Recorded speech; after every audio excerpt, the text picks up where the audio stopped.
Consolider et développer l'industrie en Wallonie est une des mesures prônées par l'Union wallonne des entreprises en vue des élections du 25 mai prochain. Est-ce que cela vaut encore la peine d'investir dans l'industrie au XXIe siècle?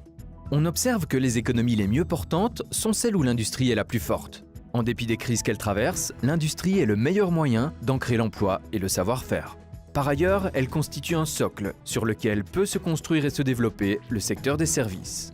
Or, si l'Europe vise les 20% d'industrie dans son économie, elle n'en représente que 13% en Wallonie. Et en pratique, comment accroître le nombre d'entreprises? L'Union wallonne des entreprises réaffirme le rôle central des pôles de compétitivité dans le développement des industries du futur. Elle considère également qu'il est indispensable que le prochain gouvernement réduise les charges sur le travail et le coût de l'énergie, et qu'il continue à stimuler la recherche et l'innovation. On peut également améliorer la compétitivité de ces entreprises en cherchant à améliorer le climat social. Le climat social n'est pas bon en Wallonie? Notre région souffre de trop nombreuses grèves intempestives, particulièrement dans les services publics. Quand elles ne respectent pas les procédures convenues, les grèves sont néfastes pour l'économie et nuisent sérieusement à l'image de la Wallonie. Que propose l'Union wallonne des entreprises face à ce problème?